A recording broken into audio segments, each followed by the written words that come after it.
Irmãos, hoje nós vamos dar sequência aos nossos estudos referente às viagens missionárias de Paulo. Não combinei nada com o pastor Hélio, mas a hora que ele leu o Salmo, Deus dos deuses, Senhor dos senhores. Hoje eu quero falar de Deus e deuses, o Deus verdadeiro. Eu quero pedir que você abra a sua Bíblia no livro de Atos dos Apóstolos, no capítulo 17, a partir do versículo 16. Nós vamos ler do 16 até o 31. Uma leitura um pouco grande, mas muito boa leitura. Atos 17, de 16 a 31, que diz o discurso de Paulo em Atenas. Diz assim: enquanto Paulo os esperava em Atenas, esperava quem? Esperava Timóteo e Silas, que tinham ficado em Bereia. Quando Paulo teve que sair correndo de Bereia, ele foi para Atenas e os dois ficaram em Bereia, aguardando lá, que eles não foram junto com Paulo. Enquanto Paulo os esperava em Atenas, o seu espírito se revoltava em face à idolatria dominante na cidade. Por isso dissertava na sinagoga entre os judeus e os gentios piedosos, também na praça todos os dias entre os que se encontravam ali. E alguns dos filósofos epicureus e estoicos contendiam com ele, havendo quem perguntasse: que quer dizer esse tagarela? E outros: parece pregador de estranhos deuses, pois pregava Jesus e a ressurreição. Então, tomando-o consigo, o levaram ao Areópago, dizendo: poderemos saber que nova doutrina é essa que ensinas, posto que nos trazes aos ouvidos coisas estranhas? Queremos saber o que vem a ser isso, pois todos os de Atenas e os estrangeiros residentes de outra coisa não cuidavam senão dizer ou ouvir as últimas novidades. Então Paulo, levantando-se no meio do Areópago, disse: senhores atenienses, em tudo vos vejo acentuadamente religiosos, porque passando e observando os objetos do vosso culto, encontrei também um altar no qual está escrito: ao Deus desconhecido. Pois esse que adorais sem conhecer é precisamente aquele que vos anuncio, o Deus que fez o mundo e tudo o que nele existe, sendo ele Senhor do céu e da terra, não habita em santuário feito por mãos humanas, nem é servido por mãos humanas, como se de alguma coisa precisasse, pois ele mesmo é quem a todos dá vida, respiração e tudo mais. De um só fez toda a raça humana para habitar sobre toda a face da terra, havendo fixado os tempos previamente estabelecidos e os limites da sua habitação, para buscarem a Deus, se porventura tateando o possa achar, bem que não está longe de cada um de vós, pois nele vivemos e nos movemos e existimos, como alguns dos vossos poetas têm dito, porque dele também somos geração. Sendo, pois, geração de Deus, não devemos pensar que a divindade é semelhante a ouro, a prata ou a pedra, trabalhados pela arte e imaginação do homem. Ora, não levou Deus em conta os tempos da ignorância. Agora, porém, notifica aos homens que todos, em toda parte, se arrependam, porquanto estabeleceu um dia em que há de julgar o mundo com justiça, por meio de um varão que destinou e acreditou diante de todos, ressuscitando-o dentre os mortos. Que texto maravilhoso, onde ele prega em meia dúzia de versículos, ele prega toda a mensagem. Então eu quero falar sobre isso hoje, sobre Deus e deuses. E aí o nosso mapinha, onde Paulo chega ali em Atenas, passou lá em cima por Neópolis, Anfípolis, Apolônia, chegou em Bereia, em Tessalônia, agora está em Atenas. Quem era Atenas? Que cidade é essa? Uma cidade muito educada, Atenas era a cidade líder nas artes da filosofia da antiguidade, capital intelectual do mundo, capital dos filósofos, terra das grandes mentes do mundo, Sócrates, Platão, Aristóteles, Aristófanes, Eurípides, Fídias, Nícias e tantas outras pessoas. Tantos intelectuais que passaram por aquela cidade, tantas pessoas com mentes privilegiadas passaram por ali. Um autor chamado Simon Kistemaker afirma assim: Atenas descansava em uma reputação de ser o centro das artes, da literatura, da filosofia, do conhecimento e da habilidade oratória. Uma cidade que respirava intelectualidade. Uma cidade que tinha pessoas que gostavam de discutir. Se vocês prestarem atenção aqui no texto, tem uma parte do texto que diz assim, que o que eles mais gostavam era saber das últimas novidades. Na minha terra isso é fofoca, mas eles gostavam muito disso, de saber o que estava acontecendo, quais eram as últimas novidades. E isso talvez até traz uma curiosidade muito grande quando Paulo chega e começa a pregar, porque, opa, tem uma fofoca nova no ar, então vamos querer saber o que é isso. E aí eu tenho uma pergunta aqui para vocês: quantos deuses falsos são necessários para suprir o vácuo deixado pelo pecado? Quantos deuses falsos são necessários para preencher esse espaço que o pecado deixou? Nem todos os deuses falsos da terra são suficientes. Segundo os historiadores, Atenas tinha aproximadamente 30 mil deles e não eram suficientes para preencher o espaço. Alguém diz que Atenas já tinha saqueado todas as cidades vizinhas, tinham trazido para a cidade todo tipo de deus que eles tinham encontrado e tinham colocado ali em Atenas, e não era suficiente para apaziguar, vamos dizer assim, ou para preencher o espaço deixado pelo pecado. Enquanto Paulo aguardava ali em Atenas Silas e Timóteo, que havia ficado em Bereia, como já disse, ele não se conformava e os seus olhos estavam enxergando coisa estranha para ele. Paulo não se conformava com o que ele estava vendo. Ele estava vendo coisas absurdas diante dos olhos dele. E o espírito dele revoltava com aquilo. Todas aquelas imagens de deuses estranhos que havia na cidade de Atenas estavam causando repúdio na vida de Paulo. Ele não conseguia ficar parado diante daquilo. Ele olhava aquela situação e o espírito dele pulava, mexia com ele. Porque uma cidade que respirava conhecimento, mas superava todas as demais em cegueira espiritual. Uma cidade que superava todas as outras cidades em conhecimento intelectual, mas superava todas as demais também em cegueira espiritual. Uma cidade, essa é uma frase do Hernandes, que diz assim: uma cidade aspergida pela intelectualidade e ignorante com relação ao detentor de todo conhecimento e sabedoria.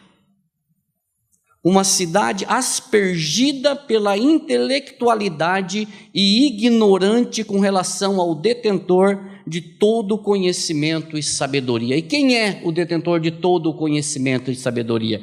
Isso a Bíblia nos diz em Colossenses 2:3, que diz assim: nele, que é em Cristo, estão ocultos todos os tesouros da sabedoria e do conhecimento. Se nós quisermos ter conhecimento e sabedoria, nós precisamos de quem? De Cristo. Em Cristo estão escondidos todos os tesouros da sabedoria e do conhecimento. Você quer aprender? Cristo. Do que nós precisamos? De Cristo. De Cristo e de Cristo. E essas pessoas tinham uma intelectualidade afinada, só que eram ignorantes com relação a Cristo, ao Senhor da sabedoria e do conhecimento. E o que Paulo presenciou nesta cidade, irmãos? Quando Paulo chega em Atenas, o que ele presenciou? Quando ele chega lá, ele não se comportou como um turista. Ele não se comportou como um turista na cidade. Ele poderia se comportar como um turista, ele estava fugindo de Bereia.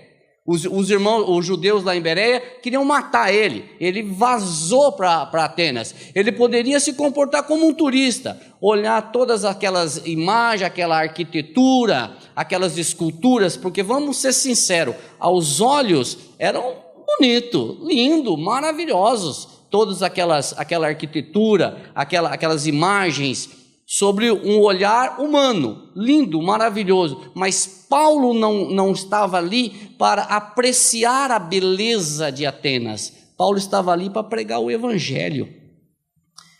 Ele não se comportou como um fugitivo, ele se comportou como um pregador do evangelho. E quando ele chega ali, Atos 17, 16, já nos diz o que aconteceu com ele. Enquanto Paulo os esperava em Atenas, o seu espírito se revoltava em face da idolatria dominante da cidade. O espírito de Paulo revoltava. Eu não saberia me dizer como que fazer, mas não deixava ele quieto, dizendo: olha o que está acontecendo aí, dá uma olhada para isso. E tem um autor chamado Warren Wiersbe que declara assim: ao chegar em Atenas, o objetivo de Paulo não era ver as atrações da cidade, mas ganhar almas para Cristo. Para Paulo, os artefatos da cidade não eram meros objetos artísticos, mas objetos de uma religião pagã.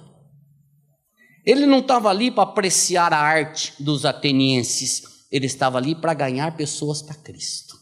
E essa frase me chamou muita atenção, que isso não é uma responsabilidade só de Paulo, mas isso é uma responsabilidade de todos os que creem. Aonde nós estivermos, aonde nós formos, o principal objetivo nosso é ganhar almas para Cristo, é pregar o evangelho. É quando talvez Paulo fala assim para Timóteo: Timóteo, não perca as oportunidades, não perca a oportunidade. Você tem a oportunidade de falar do evangelho, fale do evangelho, porque nós não sabemos quantas pessoas o Senhor tem nos ambientes para Ele. Nós não sabemos. Então, como servos de Deus, como servos de Cristo, como filhos de Deus, o nosso trabalho é como o trabalho de Paulo, é pregar o evangelho. Talvez não com tanta sabedoria como Paulo, mas quem nos capacita, e é o mesmo que capacitou Paulo, que é o Espírito Santo. Mesmo que usa-nos, que faz com que nós preguemos o evangelho, que está fazendo isso hoje, é o mesmo que capacitou Paulo, é o Espírito Santo. Porque incapaz sou eu, são todos vocês, e também era Paulo. Mas o Espírito Santo usou aquele homem para fazer muitas coisas, e pode usar a mim, e pode usar você. Eu até ia fazer uma piadinha aqui, mas não vou fazer não. Eu vou fazer assim: usou até a mula de Balaão, né? Então pode usar a mim também. Então nós temos que buscar o Senhor, e Ele nos usa para pregar o evangelho. E esses objetos eram simplesmente afrontas contra o Deus verdadeiro, o único Deus verdadeiro. Eu busco apoio aqui de novo ao reverendo Hernandes Dias Lopes, que diz assim: a tradição nos mostra que a cidade não estava apenas cheia de ídolos, mas sob ídolos. Ela não estava apenas cheia de ídolos, mas estava sob ídolos. E um outro autor chamado Champlin diz assim: o lugar inteiro é um altar, e a cidade inteira é um sacrifício e uma oferta aos deuses. Essas eram as definições que as pessoas tinham da cidade. E foi isso que Paulo viu: uma cidade submersa nos seus ídolos, uma cidade que tinha trocado a glória do Deus verdadeiro pela glória de um monte de deuses falsos. Uma cidade que tinha uma intelectualidade sublinhada e uma ignorância sublinhada duas vezes. Uma cidade que tinha se deixado envolver por todo tipo de idolatria e não buscavam o Deus verdadeiro. Agora, uma coisa interessante, eu quero ressaltar isso aqui: idolatria não são só aquelas imagens. Toda idolatria é uma forma de minimizar o abismo que existe. Tudo que atrapalha a nossa adoração a Deus é idolatria. Às vezes nós somos idólatras do nosso carro, do nosso emprego, da nossa casa, da nossa esposa, do nosso marido, da nossa igreja. Tudo que atrapalha a nossa adoração a Deus é idolatria. Ali, especificamente nessa cidade, eram todas aquelas imagens que tinham ali, todos aqueles deuses que tinha ali. E quando não se conhece o Deus verdadeiro, precisa-se de uma enormidade de outros deuses para tentar preencher o espaço que o pecado deixou, porque tudo o que tem o objetivo de ofuscar a atração a Deus é uma idolatria. Porque, irmãos, o homem, ele é depravado. E não é mais ou menos, nós estávamos estudando isso hoje, né? O homem, ele é totalmente depravado. Desculpa ser tão chato assim, mas isso é Bíblia. O homem, ele nasce pecador. Ele não se torna pecador, ele nasce pecador. E o homem, ele não busca a Deus. Se você está aqui hoje, foi porque o Senhor tocou no seu coração. Olha para a sua vida antes de do Senhor ter tido 26 vezes misericórdia de você. E vê se pelas tuas forças você queria Deus. Você não queria Deus, nem eu, mas pela misericórdia do Senhor, o Espírito tocou no teu coração e você abriu essa mente, abriu esse coração e se rendeu diante do Senhor. E qual foi, além do que Paulo presenciou, qual foi o sentimento de Paulo em Atenas? Uma ira. Ele ficou irado com aquilo, ele se revoltou com toda aquela idolatria. E a mesma ira que o Senhor Jesus Cristo também tinha, a mesma ira que os outros apóstolos também tiveram, a mesma ira que muitos pregadores do Evangelho também tiveram, não só no Novo como no Antigo Testamento. Uma ira, uma revolta em ver uma cidade afundada numa idolatria, afundada em deuses que não podiam resolver o problema daquela cidade. E além disso, qual foi a atitude de Paulo? Aí eu te pergunto, será que eu e você, se estivéssemos no lugar de Paulo, nós agiríamos da mesma forma? Talvez sim. Talvez não. Talvez nós agiríamos como turistas, ficaríamos ali contemplando um pouco a arquitetura, a beleza, e talvez com um pouco de medo, falar, não, o Senhor vai mandar alguém aqui um dia para pregar a palavra, mas talvez nós não agiríamos como Paulo agiu. Mas Paulo via aquela idolatria como algo que estava roubando a glória de Deus. Talvez isso irasse ele, talvez isso revoltasse ele. E como ele agiu? Ele não ficou parado, irmãos. Ele foi, como diz o texto, nós vamos ler, 17, ele não ficou parado, ele foi primeiro na sinagoga, falar com judeus e gentios piedosos, depois ele foi para a praça discutir com quem quisesse discutir com ele.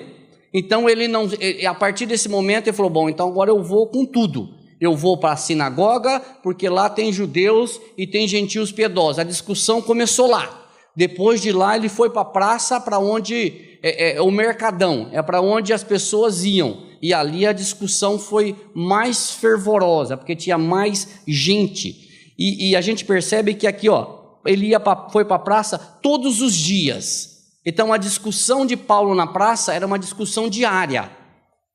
E como os atenienses gostavam de saber das últimas novidades, Paulo se tornou, e a sua pregação de Jesus e a ressurreição, se tornou o assunto a ser discutido, se tornou o principal assunto a ser discutido ali no mercadão de Atenas. Só que isso não demorou muito para ter objeções, não demorou muito para ter opositores. Logo ele se deparou com duas correntes filosóficas que contendiam com ele. Um eram os epicureus e outros eram os estoicos. Duas correntes filosóficas totalmente diferentes, uma contrária da outra. uma cria em alguma coisa e outra cria em outra coisa. Olha aí, 18, para nós vermos o texto.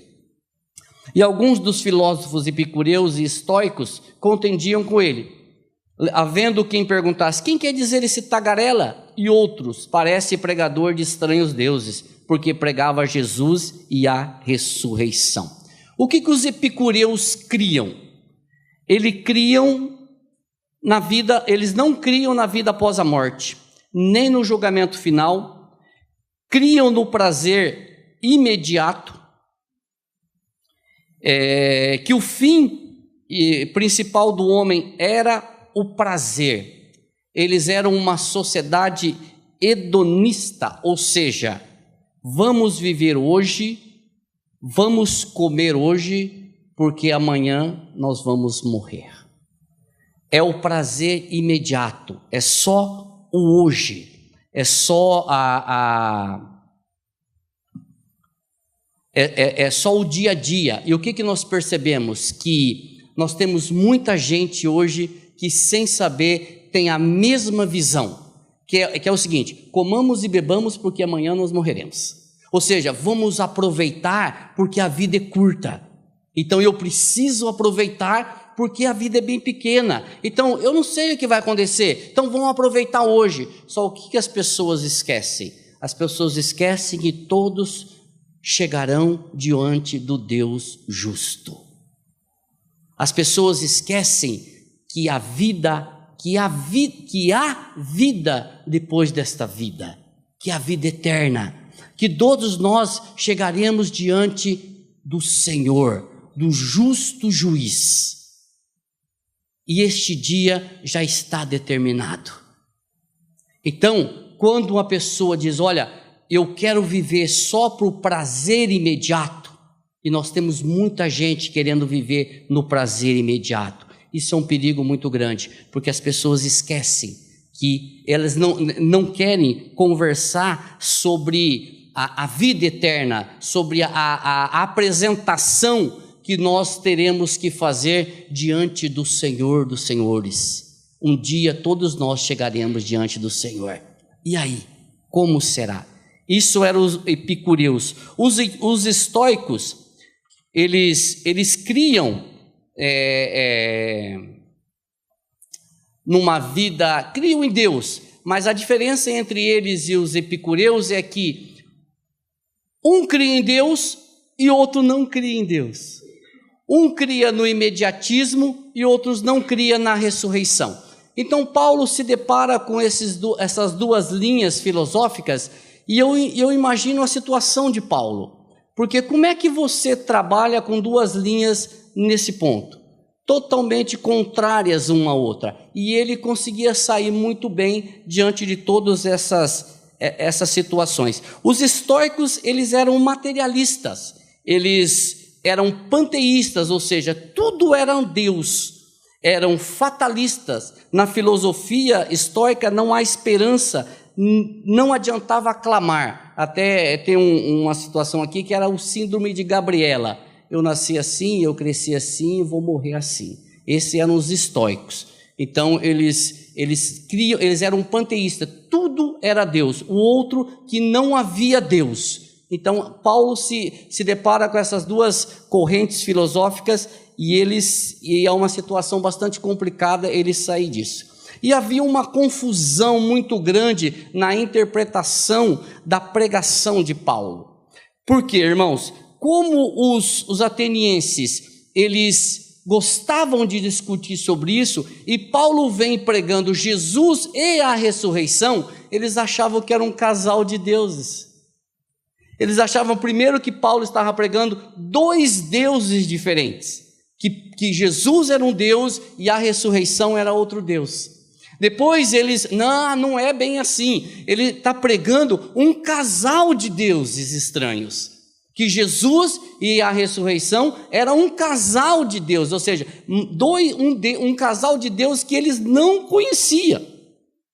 E aí eles pegam Paulo e dizem assim: não, então vamos melhorar essa discussão aí e vamos lá para o Areópago, que também é conhecido como Coluna de Marte, que é um local onde a discussão é um pouco mais refinada. e esse local é onde que determinava qual que era a vida religiosa de Atenas, e a moral da cidade, o moral da cidade também era definido no Areópago. Então eles pegam Paulo e levam justamente para lá, é o que nós vemos aí em 17, 19 e 20. Então diz assim, então tomando-o consigo, o levaram ao Areópago, dizendo, poderemos saber que nova doutrina é essa que ensinas, posto que nos trazes aos ouvidos coisas estranhas? Queremos saber o que vem a ser isso. É isso que eles queriam saber. Que Deus é esse? Que nova doutrina é essa que você está trazendo? Isso é estranho aos nossos ouvidos. E havia por parte daquelas pessoas uma cegueira, nós não podemos esquecer disso. Havia por parte deles uma cegueira espiritual muito grande. E era a oportunidade que Paulo estava esperando para pregar o evangelho. E começando por toda aquela idolatria que se encontrava ali naquela cidade, ele começou a pregar o evangelho justamente em cima de uma brecha que eles deixaram, que está aqui no 17 e 23. Porque passando e observando os objetos do vosso culto, encontrei também um altar no qual está inscrito, ao Deus desconhecidos. Pois esse que adorais sem conhecer é precisamente aquele que eu vos anuncio. Existia um altar. Aí eu pergunto para vocês, onde surgiu esse altar? Da onde que apareceu esse altar? Queridos, tem um livro chamado Fator Melquisedeque, de Don Richardson. Inclusive ele veio aqui na primeira igreja há bastante tempo. E ele inicia o livro citando o Eclesiastes 3:11, que Deus colocou no coração do homem a eternidade. A história nos diz que no século VI antes de Cristo, Atenas teve um contato com esse Deus desconhecido. 600 anos, pouco menos, um pouco mais, de Paulo chegar em Atenas, aquela cidade já teve um contato com esse Deus desconhecido. O que aconteceu? Tinha uma sacerdotisa do deus Apolo, sacerdotisa Piton. Lembra de um estudo que eu fiz de uma jovem possessa que Paulo expulsou o espírito de adivinhação? Ela tinha um espírito de pitonisa, que era de adivinhação, porque as pessoas acreditavam que ela invocava o deus grego Apolo e adivinhavam as coisas. Essa sacerdotisa tinha a mesma coisa. E tinha um governador político em Atenas chamado Nícias, e essa pessoa é o que tinha contato com essa sacerdotisa. E o governo se reuniu porque Atenas foi acometida de uma grande praga. Eu não sei que praga é essa. E eles em contato com essa sacerdotisa disseram assim: Nícias, você teve contato com a sacerdotisa, o que está acontecendo com a nossa cidade? Por que essa praga? E essa praga, segundo a história, foi uma traição de um rei chamado Megacles com os habitantes de um seguidor chamado Silon. Houve uma traição ali e essa cidade de Atenas foi acometida de uma grande praga e as pessoas estavam morrendo. E aí esses governadores falaram assim: todos os sacrifícios que nós fizemos não foram suficientes para apaziguar a ira destes deuses? Por que a nossa cidade ainda está sendo acometida por tanta praga? E aí essa sacerdotisa e esse Nícias diz o seguinte: ainda há um Deus, ainda existe um Deus que precisa ser apaziguado a sua ira. Aí pergunta-se: qual é o nome dele? Não sei o nome dele. E como que faz? Aí a sacerdotisa falou para Nícias: vai até a ilha de Creta, busca um homem chamado Epimênides, que também era um grego, mas era o único grego de toda a Grécia que cria no Deus único, que cria no único Deus. Ele foi até Creta, a ilha, trouxe Epimênides, que a hora que ele entrou na cidade, ele se assustou e disse o seguinte: será que falta algum Deus para trazer para cá? Alguém diz assim: é mais fácil entrar um Deus em Atenas do que sair uma pedra da pedreira. E aí falou, Epimênides, o que podemos fazer? Ele falou assim, existe um Deus. Como é que é o nome dele? Eu não sei. Mas o que nós vamos fazer? Nós vamos clamar a esse Deus. Então você faz o seguinte, ele falou para o povo, vocês me trazem 2 rebanhos de ovelhas, pretas e brancas. E vocês, à noite, vocês não deixam elas comer. Não deixa comer. Amanhã cedo nós vamos soltar essas ovelhas. Aí Epimênides ficou orando. No outro dia de manhã, só estou resumindo a história aqui. No outro dia de manhã soltaram as 2. E falou assim, o que vai acontecer? Nós vamos soltar essas ovelhas e aquelas que deitarem na relva, ao invés de comer, nós vamos levantar altar lá. Alguém disse, você está louco? Ovelhas famintas vão deitar? Elas vão comer. Ele falou assim, elas não deitaram é porque o Senhor Todo-Poderoso, o Deus desconhecido, não agiu. Aí soltaram as ovelhas e o pessoal ficaram, mas isso não vai acontecer, você é doido. Tá bom, então vamos ver. Aí ele ficou, a história diz que ele ficou prostrado e os pastores começaram a seguir as ovelhas. Aí de repente um gritou, olha! Uma deitou lá, olha a outra, deitou, olha lá. Deitaram algumas ovelhas na relva e não comeram. Aí ele falou assim, pega os pedreiros, levanta altares nos lugares que essas ovelhas deitaram. Aí ele levantou e alguém, no intuito de agradar, disse, qual é o nome que nós vamos colocar? Ele falou, nome nenhum, coloca o Deus desconhecido, porque nós não conhecemos esse Deus. E segundo a história, a partir daí a praga foi cessada em Atenas e as pessoas voltaram na vida normal. Só que com o passar do tempo, as pessoas se esqueceram do Deus desconhecido e voltaram na sua idolatria. Só que um altar, ele foi mantido ao Deus desconhecido. Então, quando Paulo chega em Atenas, ele conhecia a história, porque lá em Tito, a hora que ele cita um poeta cretense, ele fala justamente sobre Epimênides, que ele depois chama de profeta. Esse homem, Epimênides, que primeiramente pregou a palavra lá em Atenas. Então, quando Paulo chega em Atenas, aquele povo já conhecia o Deus desconhecido. Tinha esquecido, mas já tinham tido uma experiência, os seus antepassados já tinham tido uma experiência com o Deus desconhecido. O Dom Richard diz assim, Deus nunca se deixou desconhecido às nações. Nunca se deixou desconhecido às nações. E aí Atenas é justamente isso daqui. E quando Paulo chega lá, ele inicia, a mensagem que ele iniciou foi foi massageando o ego dos atenienses. Foi assim entendeu? Trazendo assim, vocês são tão religiosos, eu caminhei por aqui e vi que vocês são acentuadamente religiosos. Ele não afrontou aquele povo de uma vez, mas ele deu uma massageada no ego deles. Vocês estão indo mais ou menos, mas tem um altar aí que é o Deus desconhecido. E neste momento, ele pega todos os outros, coloca num saco e joga fora. E diz assim, joga todos esses no lixo e se concentra nesse Deus desconhecido que eu vou pregar para vocês. Todos os outros 30.000, você joga fora. E vamos nos concentrar nesse Deus desconhecido. E a partir daí, ele começa a trazer a mensagem em cima do verdadeiro Deus, do Deus desconhecido.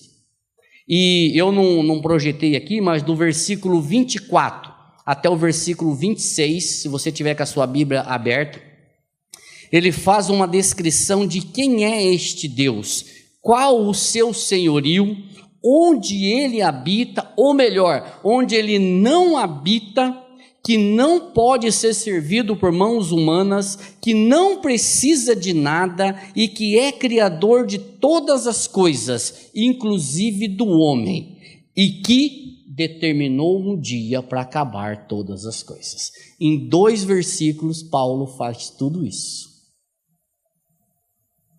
Ele fala tudo isso do 24 ao 26. Ele fala que de quem é Deus, do senhorio de Deus, que ele não habita em templos, em casa feito por mãos humanas, que não pode ser servido por mãos humanas, que não precisa de nada, que é criador de todas as coisas, inclusive do homem, e que determinou um dia para acabar. Deus não é só onipresente, ele é soberano, e por ser soberano, ele estabelece limites.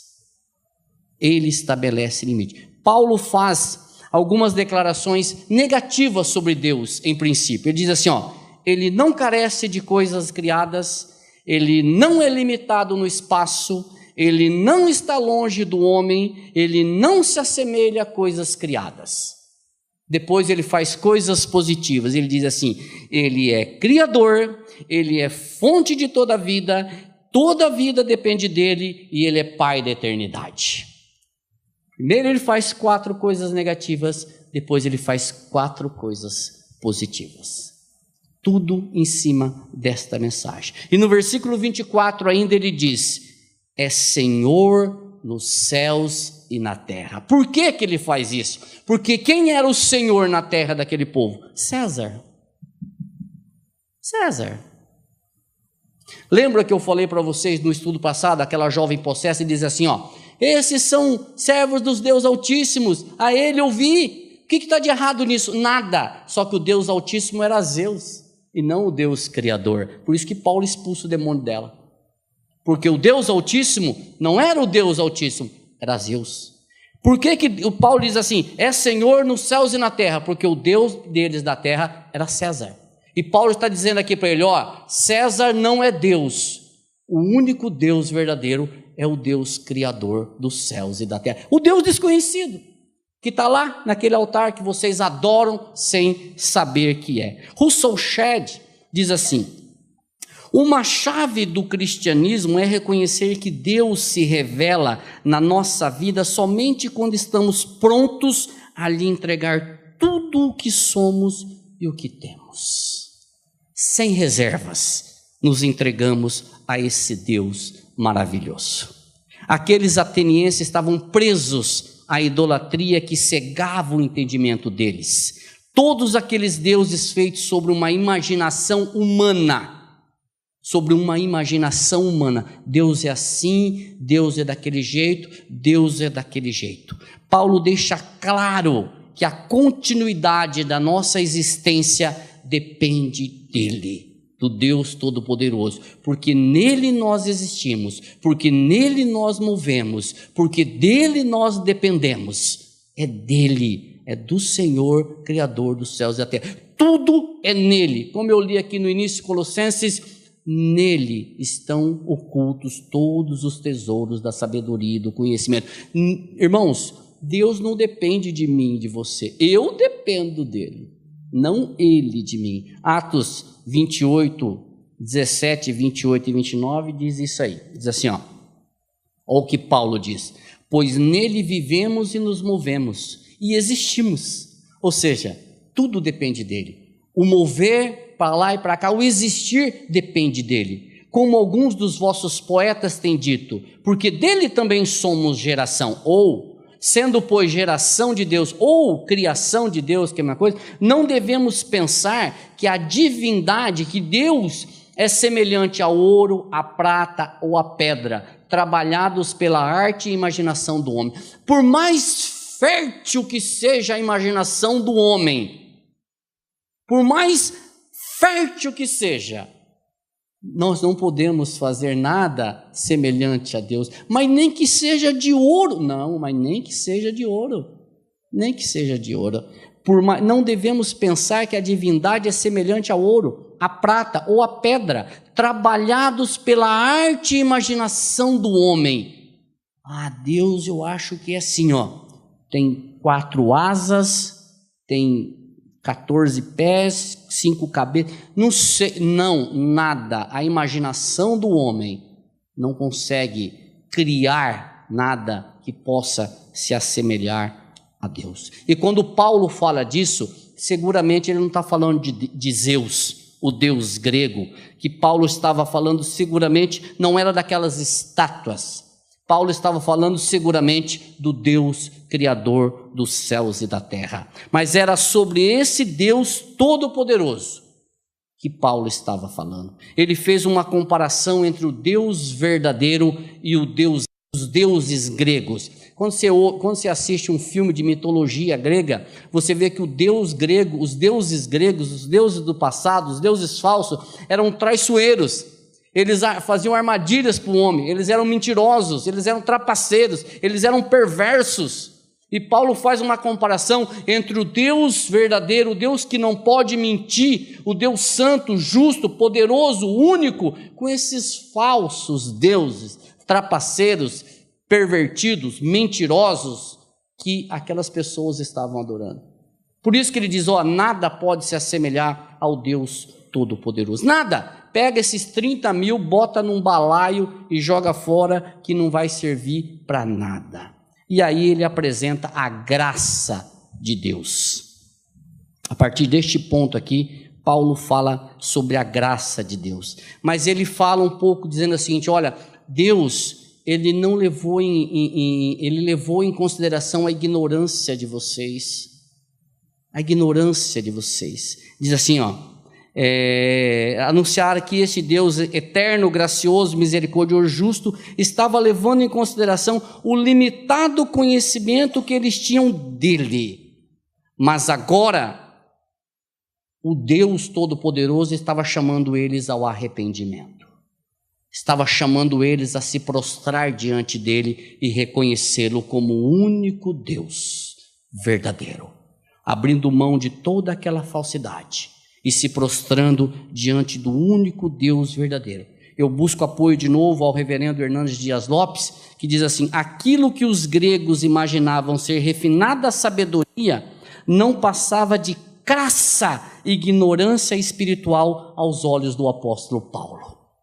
Tudo aqueles que eles achavam que era sabedoria, o apóstolo Paulo diz, isso é uma ignorância muito grande. E aí nós vamos para Atos 17, 30, 31, diz assim, Deus, ora, não levou Deus em conta os tempos da ignorância, agora, porém, notifica, presta atenção nessa parte, notifica aos homens que todos, em toda a parte, se arrependam. Esse é o chamado do Senhor. Se arrependam.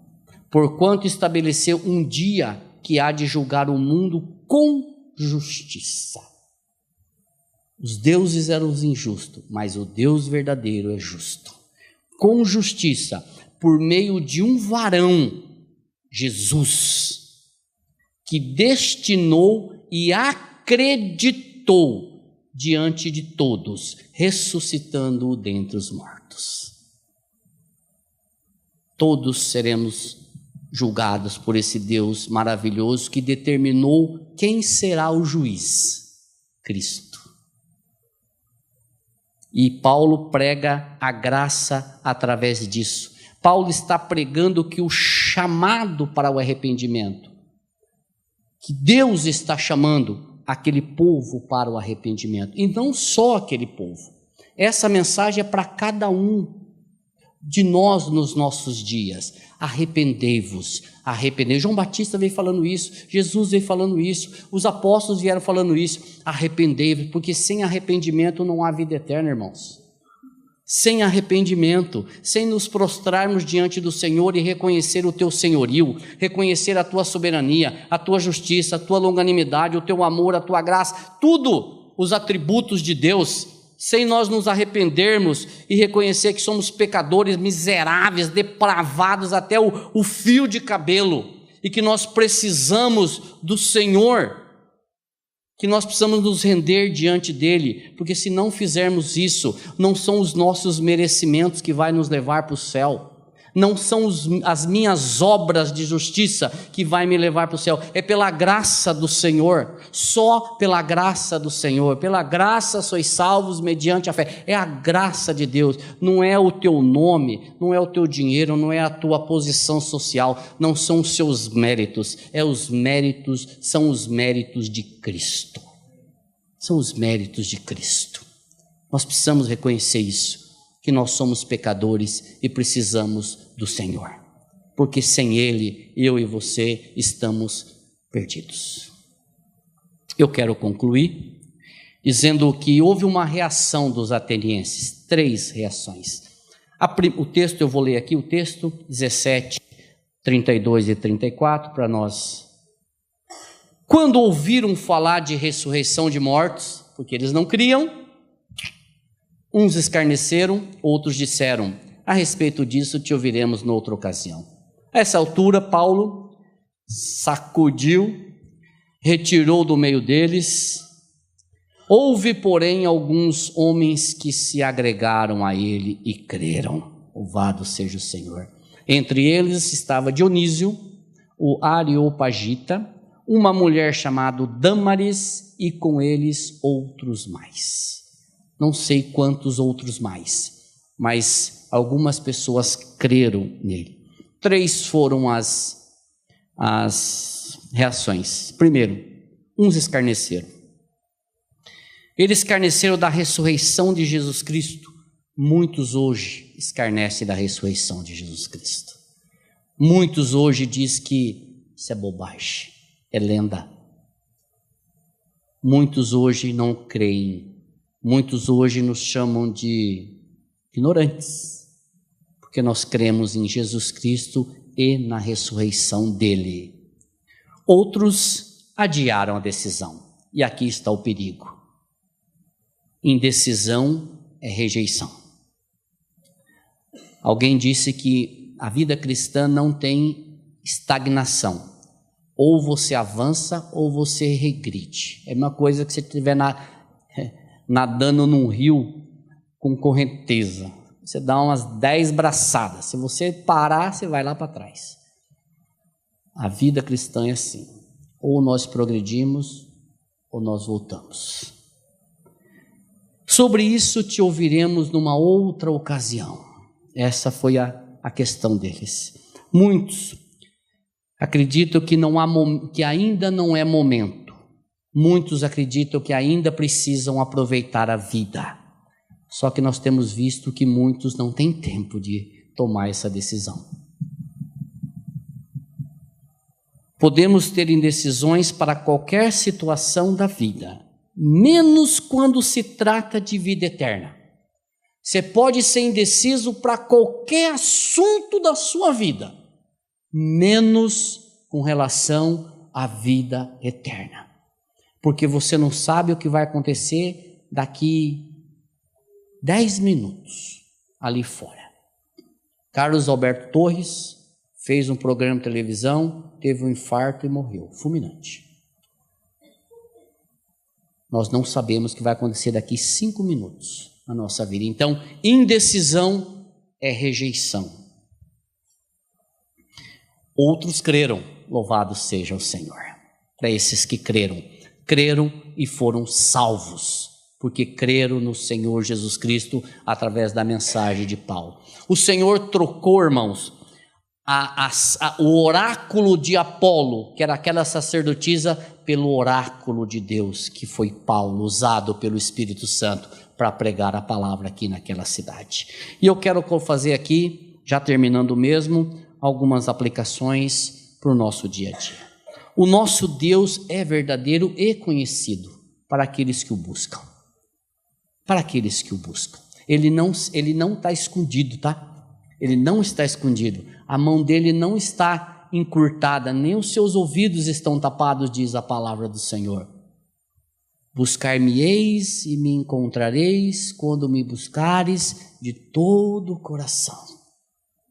O nosso Deus, ele se faz conhecido para aqueles que o buscam, para aqueles que se vai diante dele, que se prostra diante dele, para aqueles que são e que estão indecisos. Eu tenho uma palavra para você. Põe a tua confiança no Senhor Jesus, o Deus desconhecido dos atenienses e conhecido nosso. O Deus verdadeiro pode agora mesmo ser o Deus da sua vida, o seu Senhor, o seu Salvador, o seu sustentador, o seu juiz. Não troquemos o Deus verdadeiro por outros deuses feitos a imagens, nem de homens, nem de animais, nem de aves e nem de qualquer outra coisa que possa surgir na imaginação do homem. Não troquemos o único que tirou você de um mundo de pecado, de um lamaçal de pecado, e te transportou para o reino do Filho do seu amor, coisa que você não podia fazer sozinho, não podia. Ele foi lá e te puxou, pela misericórdia dele que dura para sempre. Por fim, o Senhor chama todos ao arrependimento. João Batista diz isso: arrependei-vos. Jesus disse isso, e eu estou dizendo isso também. Arrependei-vos, porque o Senhor Jesus Cristo está às portas. Ele vai voltar, mas não tenha dúvida disso. Não tenha dúvida disso. Ele vai voltar. E espero que todos os que estão aqui, os que frequentam essa comunidade, os que participam conosco, subam com Ele, para a vida eterna com Ele. Amém?